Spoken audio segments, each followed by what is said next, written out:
everyone. It's Mary Brownlee, licensed professional counselor and trauma therapist.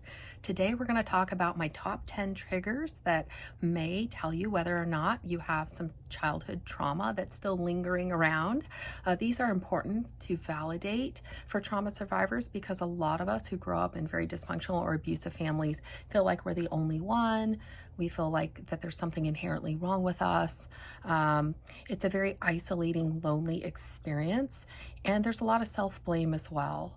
So the reason I love to do videos like this as a trauma therapist is really for validation, so that you as a survivor go, that totally makes sense. And oh my gosh, I don't feel so alone anymore. And finally, somebody understands me. I'm not crazy, right? This is just what trauma does. So that really is the purpose of this video.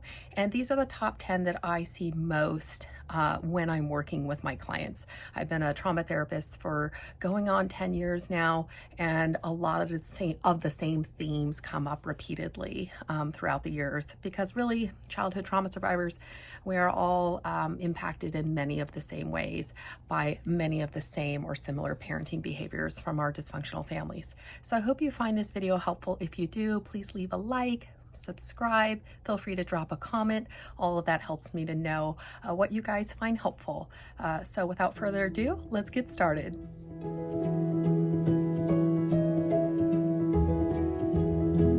First one is abandonment. This is a very common wound. It can look a little bit differently in different people, but very commonly we fear people we love leaving us or abandoning us. And a lot of this comes from our first primary caregivers not being available to us. So the abandonment wound frequently comes from like parents who had very dysfunctional parenting behaviors, such as emotional withdrawal when they were mad at us. So that can cause a fear of abandonment or a loss of love. Maybe they were violent or physically abusive. So again, the child is going to learn that if they're not perfect or good enough, that certain behaviors are going to warrant the parent abusing them or abandoning them as well, not loving them, right? So parents that were not able to be unconditionally loving and supportive and withdraw love or attention or affection based on imperfect behavior, which as a trauma therapist, I normalize none of us are perfect.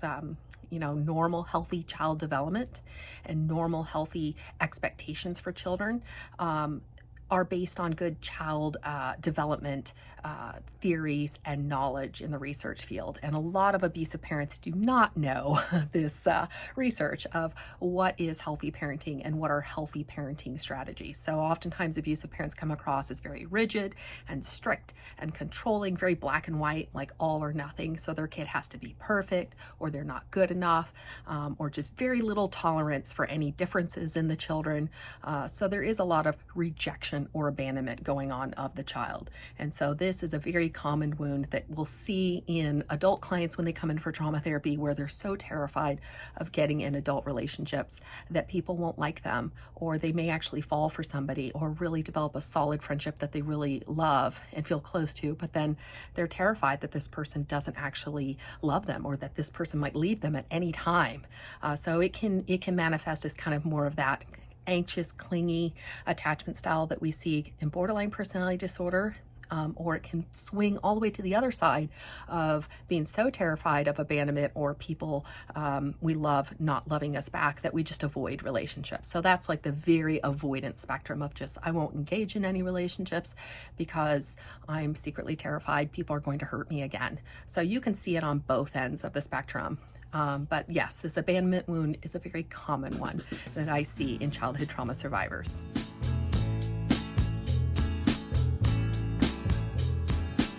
Another very common one is feeling intense emotional pain or distress when somebody criticizes us or rejects us in some way. That rejection can come across maybe as like ignoring us or dismissing us or criticizing us, or any other, behaviors that the brain interprets as a threat. It's threatening to be shunned or rejected. Back in our earliest human development, to be shunned or rejected from the group of people, the tribe, spelled certain death to our human ancestors. So shunning and rejection is one of the worst things that a human being can actually go through. It activates centers of the brain involved in essentially picking up pain signals, and that pain signal is felt on an emotional level and even on a physical level. It activates that fight or flight response. So a lot of people who pick up signs of rejection, whether that's through, again, criticizing us, or maybe ignoring us, or just not being there for us in the ways that we need them, that really is so incredibly emotionally painful. And so you'll see this trigger off very strong emotional responses in people that can either cause, again, people to possibly cling and go into a mode of like, please don't leave me, I'm so sorry. So now we're like people pleasing and begging somebody not to leave us or not to hurt us, or again, very avoidant, where we're just going into shutdown mode and ghosting the person or not talking to the person. So anytime we don't feel safe in a relationship, and we do these kind of extreme behaviors of either clinging and being very anxious and overthinking and overanalyzing what we did wrong and how we might fix it, or nope, this is so emotionally painful that I'm going to completely shut down and ignore this and withdraw, you know that there is a massive childhood wound hiding there, and that trigger is something that needs to be addressed by a good trauma therapist, which is exactly what we do as trauma therapists. We help you guys overcome a lot of these wounded parts that cause these very painful triggers.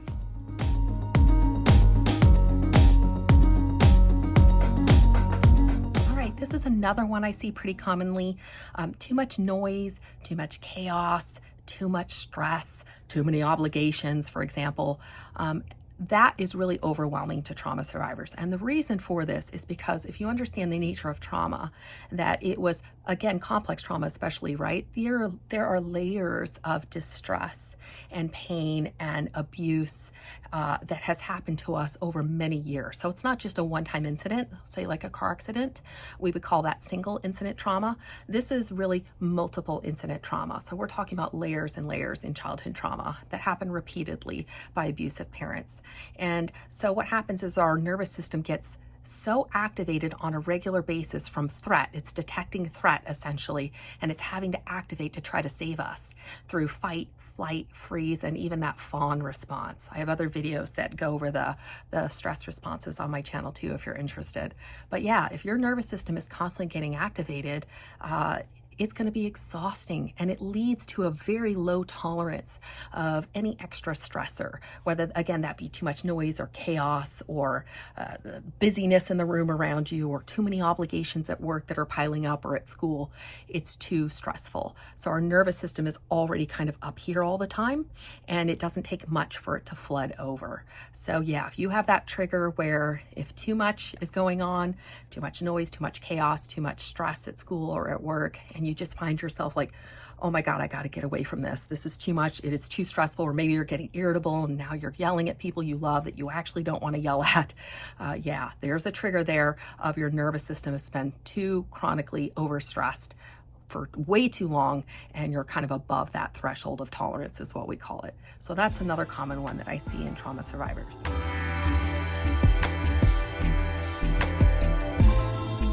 All right, this is another one that comes up frequently and often is caused by parents who are screamers and yellers and highly shaming, highly criticizing. Maybe you witnessed a lot of physical fights in your family, or you were actually the victim of physical violence in your family. And so you will have this extremely strong trigger when any type of conflict or yelling happens in your adult life. So it could be at work, it could be with friends, or maybe you just see two strangers while you're out shopping and two strangers are getting into some sort of altercation, and it just, the nervous system activates again. That fight, flight, freeze, comes into place, and you feel your heart is racing and your palms are sweaty and you're just it creates this like terror inside of you.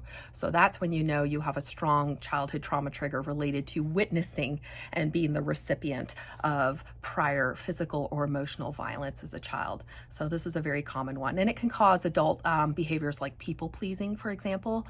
That's that fawn, that fourth F, fawn, of just let me just give in to the abuser to make the threat go away so I can be safe again. Or the freeze response, where you just, it's like play dead. You know, in nature, it's the play dead response. But yeah, the freeze response of just kind of shutting down and disassociating, you know, that also can happen when we're faced with conflict. Avoidance, just straight up avoidance. That's kind of that running or flee response, or fight. Maybe at the first sign of some sort of conflict, your nervous system gets activated and you choose to fight back against the threat, for example. So our nervous system is very unique in each one of us, and how we respond to these triggers is unique for each one of us. It can be fight, flight, freeze, or fawn. But I also want you to know, as a trauma survivor, you're not choosing to respond. It's instantaneous. So it's outside of our awareness, at least our conscious awareness, and really it's our body and brain's attempt to keep us safe in the only way it knows how, which is instantaneously responding to what is essentially assessed as a threat in the environment. So yeah, really being conflict avoidant is something that I see very frequently in trauma survivors with lots of dysfunction in the family of origin.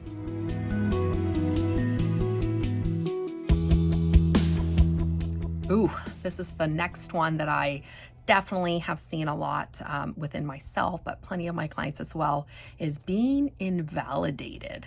So being invalidated is a big time trigger for a lot of people with dysfunctional families, because in our families of origin, we were taught that we were never right, that we were always wrong, that our experiences were not valid, that our feelings were not valid, our perceptions were wrong. So we grew up really feeling wrong all the time, even when we knew we were right. You know, the example I like to give is you could literally look at the sky and say, oh, the sky is blue. It looks so pretty today. And the people in your family be like, what are you talking about? The sky is red. You are so wrong. You're so dumb. You're so stupid, right? So you were taught that you were wrong all the time. And so we can get this hot button trigger when people around us essentially invalidate our perspective. And maybe they don't even know that they're invalidating our perspective. Some people don't recognize maybe that they come across as invalidating. Some people do mean to invalidate. But either way, it causes this hot button, like whoosh, you can feel your nervous system activate, because again, it's perceived as a threat to the nervous system that somebody is telling me that I'm fundamentally wrong, which activates shame and self-protection. So this is another big time trigger. And along with this, I put gaslighting too, because gaslighting is very much invalidation of telling somebody that their very real and valid perceived experiences are wrong. So gaslighting is another thing that dysfunctional and abusive people do very frequently, where essentially they undermine your self-confidence and your ability to really know yourself and your reality by constantly telling you you're wrong when you are actually not wrong. So yeah, these are common triggers I see a lot in trauma survivors as well, because again, abusers, the whole point is they can't have us trusting ourselves and loving ourselves and being solid in our identity and self-worth and control us at the same time, right? No. So abuse is always about control dynamics, and people who really know themselves and trust themselves and love themselves are not easily controlled. So there was a lot of, reasons in our dysfunctional families that we were gaslit and invalidated a lot, because again, the abuser had to always be right. We couldn't be right. The person who wanted control had to be right. So yeah, that will definitely lead to this hot button trigger as well.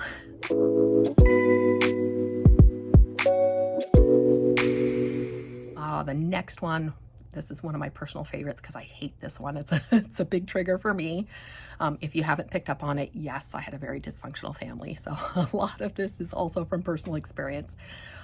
Mind reading and assuming things. So this kind of goes along with shades of gaslighting and invalidation. But mind reading is a little bit different. Mind reading is where the abusive person or the dysfunctional family member tells us how much they know ourselves better than we know ourselves. So it's very much like, I know your own mind better than you do. And so they make a lot of assumptions and they jump to conclusions. And that is really maddening, because not only can you not have a normal dialogue with people who love to mind read it and assume, but this is very much, it comes into play with like all sorts of word salad is what we call it, and like circular conversations, and just driving you nuts. Like you're trying to talk about point A, and before you know it, when you're trying to talk with them, they've blame shifted over here, and then they brought up this topic from 5 years ago, and then they said that, oh well, I just know you're thinking XYZ, and you weren't thinking XYZ, and before you know it, you don't even know what the hell you were even talking about anymore. So this is a common thing that we see in dysfunctional families. Unhealthy communication, not just speaking kindly one-on-one and resolving problems as they show up. Nope, there will be a lot of kind of underhanded techniques related to like emotional and psychological abuse. And so mind reading kind of falls into one of these things where they want you to not feel confident in your own knowledge of yourself. So they know you better, right? So they just assume things based on their own experiences. This is definitely projection going on. Oftentimes what an abuser tells us about ourselves, they're actually telling on themselves. That actually is a window into their world. So that's kind of an interesting side note that, yeah, projection, anybody who projects something onto you, that doesn't mean it's true about you. They're telling on themselves, actually. So if somebody calls you a liar and you know very much you're not a liar, guess who the liar is? So projection is very common amongst disordered people as well. But so is mind reading and assuming things. So again, if you want to know how I'm feeling, thinking, etc., just ask. Just ask. I've had to tell people in my life this, like, don't assume or presume to know my own mind. I know my own mind, and you're out of line. So that goes into like boundaries and setting boundaries with people, which is a whole other conversation. But yeah, if somebody, if you feel this hot button emotional trigger when somebody assumes things or attempts to read your mind, whew, you know that you had this going on in childhood as well.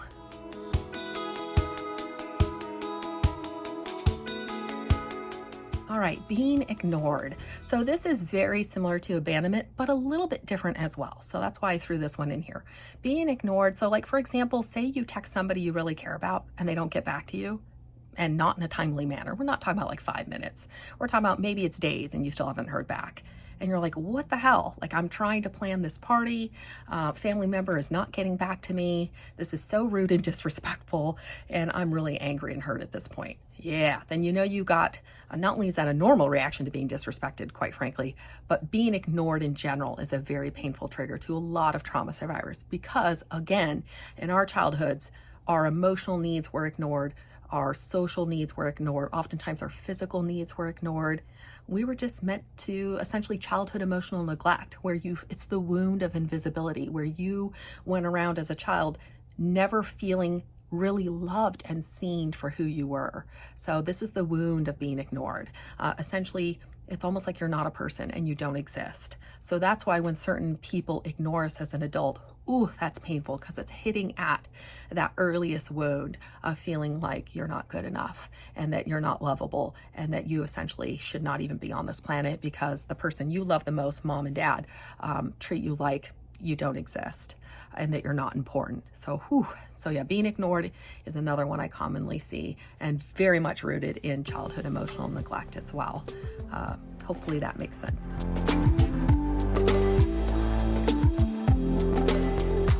All right, the next one is being told that we are wrong or that the other person knows better. So this can be a hot button trigger for a lot of us as well, because if you grew up in a narcissistic family system or had a relationship with a narcissist, you are going to know this one intimately, of being told that you're wrong and that the other person knows everything and that they're far superior. And again, you are just a dumb idiot who doesn't know anything. So again, in our dysfunctional family systems, nobody again wants us to have a solid sense of identity and self-worth and love for ourselves. Unconditional love is not being practiced. Abuse is rampant. And again, our parents, if they're abusive or our family system is abusive, nobody knows how to authentically be themselves, first of all, because they're oftentimes wounded. And again, there's a lot of control and power dynamics. So when you have a lack of authenticity and unhealed wounds going on in parents, plus power and control dynamics, Oh yeah, you're going to create all sorts of wounds or triggers in your children who then grow up to be adults with very much this pain that they're carrying around, and these fight or flight reactions that happen to environmental triggers. And being told that we're wrong and that somebody else knows better than us is definitely not fun to feel, because it activates parts of us that were made to feel wrong and that we should be ashamed and that we're dumb or stupid, fill in the blank, whatever your unique message was from your family. But it goes back to like shame and unworthiness. And so shame and unworthiness is definitely what I would call an exile. An exile, if you're unfamiliar with internal family systems therapy, I have a ton of videos on my channel that go over in detail how to heal some of these childhood wounds. But yeah, unworthiness and shame is one of those original wounds. And then we have protectors, which are different. So protectors are the way that our system tries to manage emotional pain and reduce the distress. Maybe it's through like drinking, for example, to numb the pain. Maybe it's distraction to kind of, again, ignore the pain through distraction. Maybe you have a part that people pleases and tries to stay safe by keeping people around you happy. So yeah, we have these original wounds of shame and unworthiness, not feeling good enough. And then we have protectors that try to keep those exiles quiet so that they're not activated. So yeah, if you're interested in IFS, I have lots of good videos on my channel about it. But this very much, this particular trigger here really relates to those wounds of unworthiness, and that we don't know anything and that we're not good enough. And that, of course, is always going to be put in by very unhealthy people who are wounded themselves, most likely, and full of ego and narcissism. And they're avoiding shame themselves by making everybody else wrong.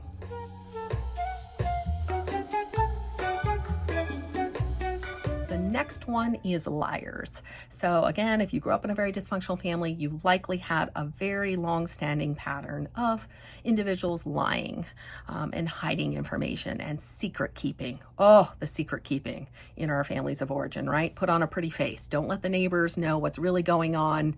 I like to call it the big lie. Like the whole family pretends that everyone is so happy and the family is so perfect, when we all know it's not that way at all behind closed doors. So we're taught from a very young age that lying is normalized and that we are to look the other way and ignore what we know to be the truth. Again, undermining reality. A lot of our dysfunctional family systems are all about undermining our own reality, and lying is a big part of that, right? Because if truth-telling actually was going to occur, that would essentially crumble the whole narrative that the family is normal if the truth came out. So that's why you see a lot of dysfunctional and narcissistic families fight so hard to keep the truth teller ostracized. Black sheep, scapegoat, truth teller. So all those three are synonymous, right? The scapegoat and the black sheep is the one that knows the truth about the family. And God knows we can't have the truth coming out. Oh, no, right? That would just upset standard quo and the big lie that the family's normal. So they're going to do whatever they can to silence us. And so if you have a hot button trigger of really disliking liars, yeah, most likely it came from your family of origin, where you were expected to just accept whatever lies that went on in the family and never say anything about them. It was like this unspoken, sometimes spoken out loud, but mostly unspoken agreement by all family members that we just don't say anything about the truth about what's really happening. And the abuser gets away with a lot of stuff because of that. So yeah, liars in general, people who had dysfunctional and abusive families of origin do not like. It's traumatizing to grow up with people who are like this.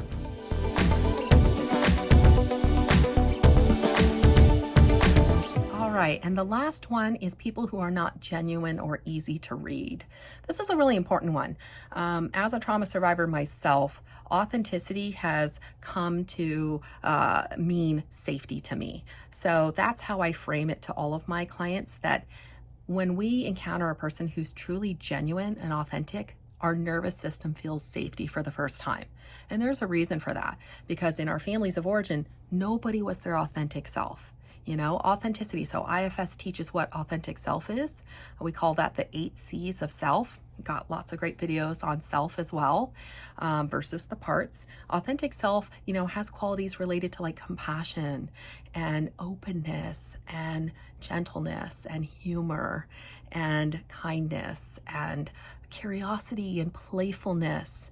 You know, authenticity is that core of who we really are as a human being without trauma on board. And in our families, especially if they're abusive, there's really not going to be authenticity experienced within our family of origins. Not only can we not be our authentic self because it's not safe to be so, we're going to get criticism or shamed or abused for being our authentic self, but everybody else in the family is also not their authentic self because it's not safe for them either. If we have siblings, it's not safe for them to be their authentic self. Our parents don't even know what authentic self is because they're just usually grown, wounded children themselves from, you know, their family systems trickling down, and it's the whole system is frozen in a lot of trauma responses. So it's almost like something that I think a lot of trauma survivors who get into therapy, there's this instinctive need for authenticity and genuineness, and especially in the therapeutic relationship too. Like they don't want to have to guess how somebody feels or thinks. They want to know. So if you're just open and you're yourself and you can laugh at yourself and you're genuine and kind and compassionate, that speaks safety, the energy of safety. And trauma survivors really need that to heal. So yeah, if you walk into a room or you go to a family gathering and you're like, oh, I hate it here. Everybody's just putting on a mask, or they're just fake, or oh, there goes Uncle so-and-so with his ridiculous stories that are all lies and exaggerations, you know, whatever it might be. But the whole point is you know, it's almost like we're allergic to people who are not authentic. It's just, it fills us with the heebie-jeebies. We don't like it. It's an instinctive thing. So yeah, there's a reason for that, because again, in our families of origin, you couldn't be yourself. It was not safe to be yourself. And we're trying to get away from that so that we can actually heal and find our true selves and live a life that is authentic to who we really are. Thank you so much for watching. If you made it all the way through to the end, I so appreciate you. It helps my videos in the YouTube algorithm if you watch it all the way through. And if you would like more videos like this, feel free to drop a comment or like the video. I so appreciate all of your support, and I look forward to seeing you all in the next video. Take care, everyone.